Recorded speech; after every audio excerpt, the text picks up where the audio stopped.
Hey, what's going on, guys? Nick from Kizaru Gaming here. Today we're going to be doing a live duel commentary for Drytron versus Eldlich, 60-card Dragoon Eldlich. First, I want to say shoutouts to Team Takeover, and shoutouts to Paomangamats, who made the map that I am playing on today. On the left, the Firewall FTK map, my favorite deck of all time. There actually is a story about that. I'm not just the worst person in the world whose favorite deck is an FTK. But we're going to do the die roll here. I'm going to end up winning the die roll, and I'm going to be going first. So I am playing the Herald Drytron for the Herald of Perfection. I'm not Herald of Perfection, Herald of Ultimateness play, and the Majesty's Fiend play. Or yeah, Majesty's Fiend is the name of it. So first we're gonna start off with a Drytron Nova, and we're gonna special summon Alpha Thubin from the deck. I don't know if you saw my hand, but unfortunately we did draw the Dawn Knight, which is a key piece to the combo. I really like it. A lot of people have considered cutting it. I can't see it cut. It's really great extender. It really gets you to the last piece that you need. Next, we're gonna prep. We're gonna search a Ben 10, which is the best ritual in the game right now. I can guarantee Ben 10's probably gonna get limited. Next, I'm gonna activate Zeta, and Zeta's effect will let me to special summon and then search a Meteonis Drytron, which is a ritual spell. I did tribute the Ben 10, so Ben 10 is able to trigger off of that. And off the Ben 10, I am going to search myself a Herald of the Orange Light to have an extra negate behind that. I believe that's what I searched. I did not. I searched another Ben 10. Okay, I did search the Herald later. Alright, so I searched another Ben 10 because I did not activate Alpha Thubin's effect yet. I did summon it off the Nova. We're going to go to Unicarrier. I'm going to activate Unicarrier's effect, and I'm going to equip the Dawn Knight from my hand. Unfortunately, like I said, I did draw it, but it's okay because you can use it from hand. I'm going to activate the Grave Effect of Alpha Thubin, tributing another Ben 10 to search another Ben 10 off the Alpha Thubin, and I believe it's this Ben 10 that searches the Herald of Orange Light. He's just asking what searches what, because he's not too familiar. I think he's only played against the deck one time in person, so he's not 100% familiar with how all the Drytrons work. So he's kind of learning. Also, I want to preface that I've only been playing this deck for about a week and a half, 2 weeks. I've been playing a little bit on Dueling Book, but I mostly do live duels with my friends over Discord. But I am not 100% the best player for Drytron ever. I obviously am going to make mistakes. And if I do make mistakes, I do really like this deck. I do really want to get better. If you do see mistakes or lines of play I could have done a lot better, please comment down below and let me know what I could have done better. I would really appreciate that, because I do like to be a very good competitive player, and I want to be better at this deck. So off the Dawn Knight, we're going to send Delta, and then we're going to use the Delta. And then we're going to reveal and make sure we draw. I've been asking where he wants me to cut before I draw cards and stuff like that. This Ben 10 that was tributed, we are going to search a Majesty's Fiend. This card is absolutely ridiculous. Just allowing your opponent not to special summon in this meta is insane. We're just going to tribute to summon the Majesty's Fiend. Always summon your monsters, your boss monster. Far right zone. That is because of Drytron. Drytron plays 3 Snatch Steal monsters, which is insane. 3 Snatch Steal monsters that are played. The only zone that is not affected is the far right. I mean, you can Natasha steal it, but you'd have to obviously summon the Natasha to get around Majesties, which is impossible. At that point, they'd just have to out the Majesties.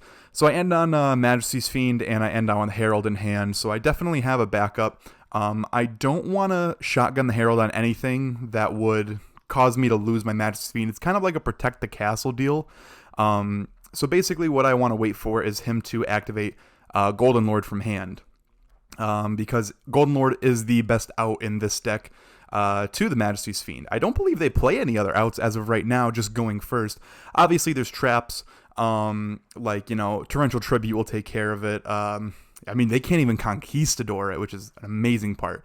So he started off with Extravagance. That was fine. He drew 2 cards, and then he activated Red Eye's Insight. This wouldn't be a problem at all because, like I said, even if he adds the Red Eye's Fusion, he can't do anything with it. So he's going to search the Red Eye's Fusion. He's going to dump Wyvern. And he goes into his deck, I believe, one more time after this. So I just tell him where to cut. I haven't been cutting his deck at all. So he's going to finish off by adding Red Eye's Fusion to hand.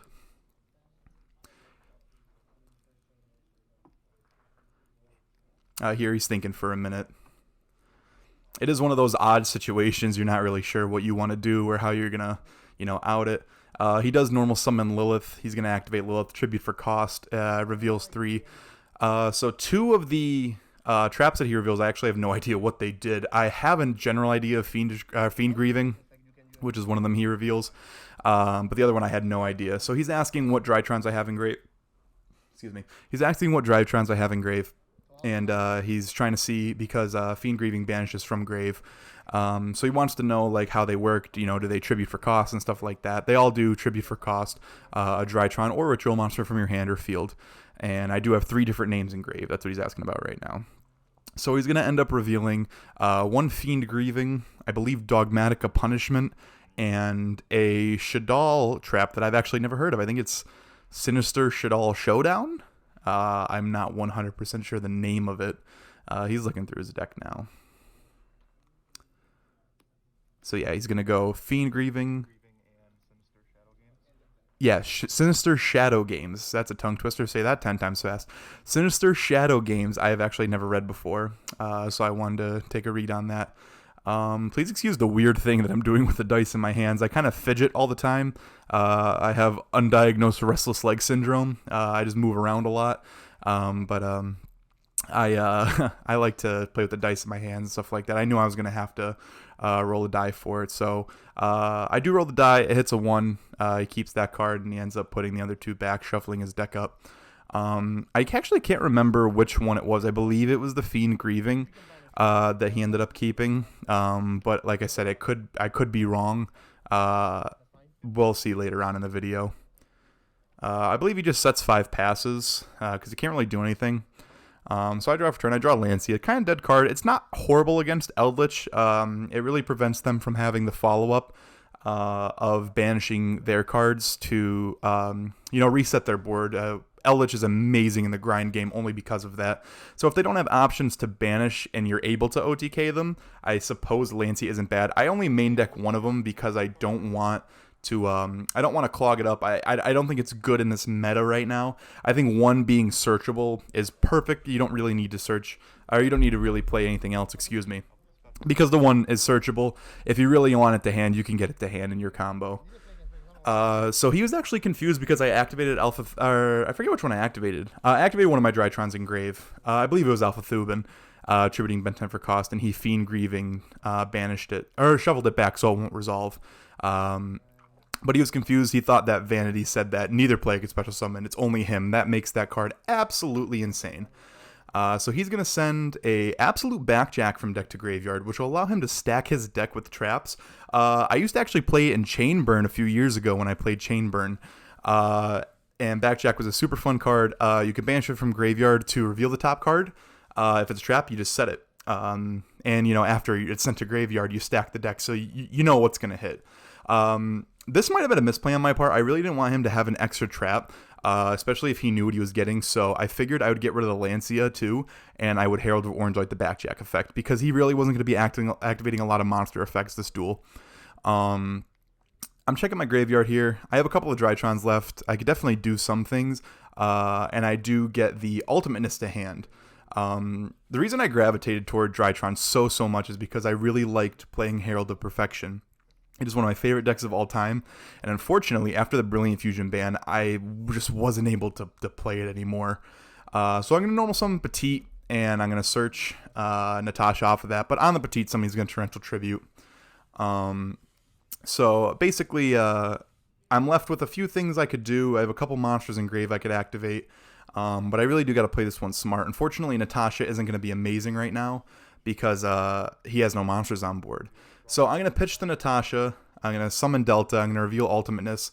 He just wants me to cut in half for the draw. I think my draw was Fafnir. Fafnir is actually super good. Nobody reads Fafnir. That is the best part of it, is because nobody reads it. Fafnir is literally Magical Meltdown. You cannot negate Nova. It's amazing. Also, it has a weird level modulation effect. It almost never comes up, but it has before. I've played a few duels, like I played against PK, where the level modulation effect actually mattered.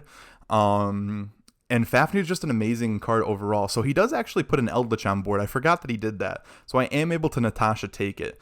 I did have a concern about whether I should link it away or not. only because I don't know if I want his Eldlich Engrave or if I would just rather keep it on my board. Because Engrave, he can, send a trap, summon it back. But I ended up making the play to link it away. So we're going to Meteonis Drytron to Ritual Spell.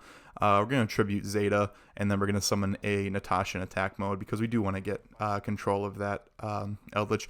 I activate Natasha's effect to gain 500, targeting itself. And then he asks if it could be destroyed by card effects. Yeah, it does negate attacks, but it doesn't do much else other than the steal, which is by far the best effect. It actually, the life point gain does come up when you're in a grind game. You really want to make sure your life point advantage is up there.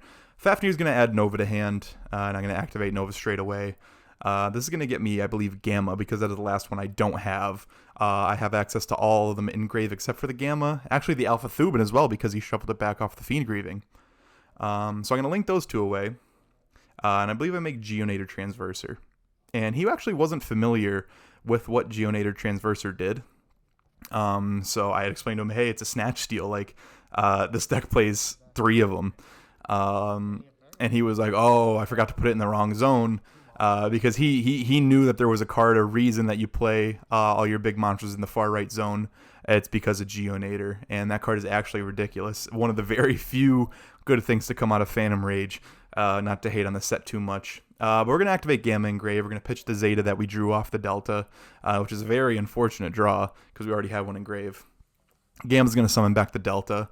I am going to use Geonator to switch control of the Gamma and the Eldlich. So since we're not touching each other's cards, we're trying not to get in each other's personal space. We're just gonna flip them over so we know that, oh, this is the set, this is the same card. So he controls Gamma, I control Eldlich, but it's not gonna matter because I'm gonna Natasha take the Gamma right back. So Natasha's gonna summon, and this card not being once per turn is probably the best defensive card in the deck. This thing is amazing. It steals boards, it eats negates, and it should not exist. I have no idea what they were thinking printing this card, and I have no idea how no one ever utilized it in the 20-some years that, well, not 20-some years that it's been out. I mean, there's probably been out for 10 years. I'm not even sure what set it came out in. In the several years that it's been legal, no one really ever utilized it until now. So now I have a pretty good board here, and this is where I contemplate if I should link away his Eldlich or not, because I don't know if I want to have it Engrave, because if I put something on the board that's under 35 and, it negates, it stops special summon, anything like that, if he has the Eldlich with 3,500 attack points, he could just run it right over. And that's a big concern for me. So he's going to, or I'm going to decide to link it away. I can't remember what I link into. I'm sure I'll find out in just a moment. I'm looking at my graveyard and seeing if there's any other Drytrons I can activate. Isn't too much going on. My phone was actually recording the duel, so he had to get life points.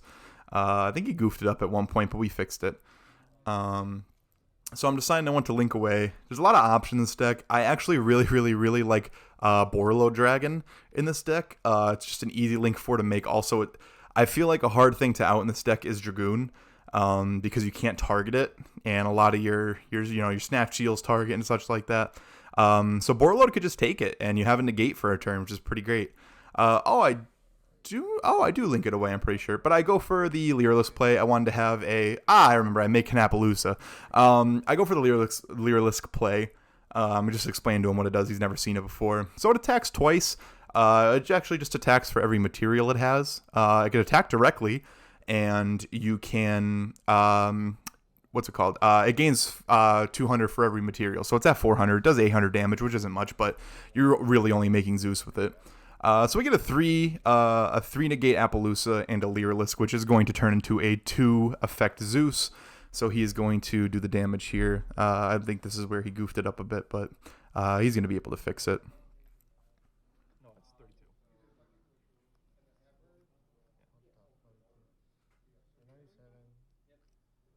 Yeah, I think he just puts 97 into his phone calculator. He could have just used Neuron. I don't know why he didn't. I know he has it. So I was at 97.50, but we just put down 97 because we knew we had the 50, and he took the damage. So I go into a Kazakh. He's, what does that do? Can I read it? I'm like, it's literally just to go into Zeus. And he's like, oh, okay. And then he goes to pass turn. So he draws for turn, has 2 sets. And I know he has Red Eyes Fusion, but I actually forgot about it, and that was a big problem because I knew he was just going to immediately Red Eyes Fusion when it clicked in my head that he had it. Because he spread his graveyard, I saw the insight. I'm like, oh, he still hasn't activated Red Eyes Fusion yet. So no negates against the Red Eyes Fusion is actually insane. My big mistake here was not activating Zeus's effect when he summoned it, because I thought that Zeus destroys. It doesn't. Zeus is actually 10 times better because it sends. So for some reason in the back of my mind, I'm like, oh, I can't even out the Red Eyes Fusion or the Red Eyes of Dragoon. And I actually could have. I could have kept my Zeus on board, but we end up going to 0 monsters apiece, and 0. I believe he only has 1 Ecclesia at the end of this, because he tries to do the Shadal Schism play, but he ends up not being able to get it back because he did something where he couldn't summon the Ecclesia. I don't know. I might be thinking of the wrong turn. But we do go into a very, very big grind with this deck, or this game, I should say. And we're going to... he's going to activate Dragoon's Effect to pop the Appaloosa. And... I'm sorry, he's not activating Dragoon's Effect. He's attacking over the Appaloosa. That's what he did first. My apologies. A little bit scatterbrained. It's a little bit late when I'm recording this. So he attacks over the Appaloosa. And then I believe main phase 2, he's going to activate Dragoon's Effect to pop Zeus. I do chain Zeus here. He opts to negate it, and then I just chain it again, which does clear the whole board. Like I said, I don't know why I didn't, because I forgot that it sends. I thought it destroys, and that's my fault, you know. But misplays are misplays. It happens. Like I said, I'm still learning how to play everything in the deck, still learning how to optimally utilize everything I can. So, I forget things here and there, but, we're gonna try to get better. I want to feature a lot of Drytron on this channel, really until the deck dies. Like I was saying before, I really loved Herald of Perfection. That was one of my favorite decks of all time. So I just, being able to play Ultimateness just really gravitated me towards this deck. Don't get me wrong, I would love to play Perfection over Ultimateness, but there's zero reason to. It's 1800 versus 2000. I suppose the only reason you might want to choose Perfection over Ultimateness is the fact that you can tribute a Ben 10 to summon off the Meteonis Drytron with Perfection, but you can't with Ultimateness. That's really the only thing I can see that'd be worth playing one over the other. But he's asking what's in my graveyard, because Ariel is going to banish 3 of them. Unfortunately, I am left with, I believe, just 1 Zeta in grave. I think I do have 1. But as long as you have a Drytron name, you can really start a play. The deck is insane on its versatility, and it's just power. Its follow-up is amazing. Its setup is amazing. I've really never seen a consistent deck like this that I have just thoroughly enjoyed playing. So he's going to set Conquistador. He has Ecclesia in hand. He activated Red Eyes Fusion this turn. That's why he couldn't normal summon the Ecclesia. So he activated Red Eyes Fusion, so he can't normal summon, so that's going to stay his hand. I know he has no interruptions, so we're just going to be able to walk right into our turn. He's questioning if he wants to set his Ecclesia. I was really, really hoping he did, because if he set the Ecclesia, then I would be able to Natasha steal it, but that's besides the point. He didn't set it. He said there's no point in it. So he sets the Conquistador. He tries to Red Eyes Wyvern. I remind him again that he cannot normal or special summon. He's like, oh yeah, you're right. And I believe he passed his turn. I draw a Cyber Emergency for turn, which is fantastic because that just gets you any Drytron that you need. So I'm going to Cyber Emergency. I'm going to search. I'm going to add, I believe, Alpha Thuban to hand. Or I think I go with Delta, actually. We'll see just a moment. Yeah, I do go with Delta. So Delta is super underutilized in this deck. I feel like Delta is one of the best cards. Shoutouts to DB Grinder. He also talks about how good Delta is whenever he does commentary over Drytron. I know he plays the deck a lot. Delta is so good just being able to draw you cards, because you can only search so many cards in your deck. Delta will get you any card in your deck essentially, because it can get anything. It's a free draw. So we're gonna summon the Zeta by tributing Ultimateness. We're going to summon the Delta, tributing the Zeta, and unfortunately we drew another Zeta, which really doesn't do anything for us, but unfortunately we're going to have to do something here. We already Meteonis backed. We already activated Meteonis to get back the ritual spell, and we're going to just go into Herald of Ultimate as pass, honestly. And I do have the Eva, so it's 2 negates essentially, because unfortunately Petite Angel is in our graveyard. If you have an option, Petite Angel or oh, I'm so sorry. I think I misplayed here. Yeah, I definitely misplayed. That was definitely an illegal move. So like I said, still learning. I just realized that you can't tribute Ben 10 to summon Ultimateness, because Ben 10 only has 1,800 attack points, while Ultimateness has 2,000. So that is 100% my misplay here. But like I said, I'm still learning. I'm still trying to figure out the deck. Yeah, that's unfortunate on my part. So I am going to search Eva off the Ben 10 tribute. I definitely could have got Ultimateness out another way. I could have just not summoned the Ben 10. I would not have any negates though, so it's just it'd be a 3,000 defense body, which really is the reason I won the game, is because of the negates. So battle phase, he's going to summon Conquistador. I'm going to attack into it with Ultimateness, and that's just going to go to grave. He's going to pass, or I'm going to pass, I should say. He draws 1 card for turn, and he sets it. He's trying to use Golden Lord's Effect in grave. He sends for cost, so I want to see what the set is before I choose to negate it or not. And the set wasn't anything important. So he's just asking what Ultimateness does, essentially, and how Eva interacts with it. So Ultimateness, if you don't know, you pitch Eva off its effect. Ultimateness can negate special summons, spells, traps, or monster effects off of pitching fairies from your hand to the graveyard. When Eva is sent to the graveyard, you can banish up to 2 other fairies with different names to add 2 level 2 or lower light fairy monsters from your deck to your hand, equal to the number of cards you banish. So my targets for that are Herald of Orange Light and Petite Angel. Unfortunately, we already drew the Petite Angel, and that's already in grave. So we're only going to be able to search 1 off of it, but it's really not going to matter. So he's going to set 1. He's going to activate Golden Lord's Effect. He sends Fiend Grieving for cost, which I know has no grave effect, so I know I'm safe to Eva. The only other card in his hand is the Ecclesia. So I'm going to pitch the Eva effect, banish the Cyber Petite Angel, and he's asking if it's once per turn. I tell him it's not once per turn, and he's going to be forced to pass here. All right, he's going to normal Ecclesia. I'm going to negate it, and then he's left on nothing. He has a Conquistador, so he's going to banish that to set Scarlet Sanguine. But if he summons it, I'm just going to Natasha take it. So he's having me cut in half for mine, so I don't have to cut his deck, and he doesn't have to cut mine.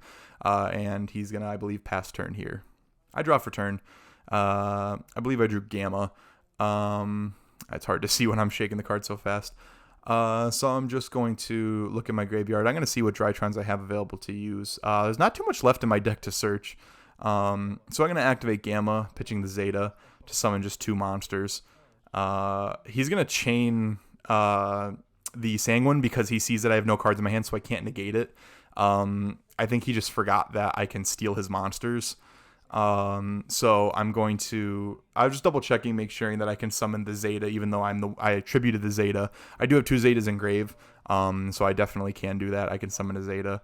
I'm just going to Natasha, banish Ben 10 to steal it, and he's going to scoop there.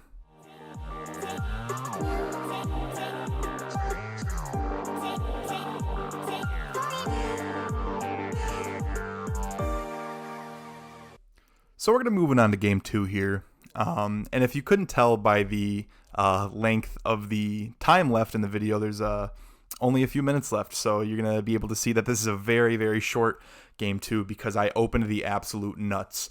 My opening hand is double Ben 10, I believe Cyber Emergency, and then I just drew 2 side deck cards off the top. I drew Evenly, and I drew Feather Duster. So I know he's going to set a bunch of back row. So I figured I'd Feather Duster only if he had Dragoon on board. Otherwise, just evenly, because he's forced to pop his own stuff and get everything engraved, or everything's going to get banished. So unless he put Dragoon on board, I knew I was going to, unless he put Dragoon on board, I knew I was going to Feather Duster.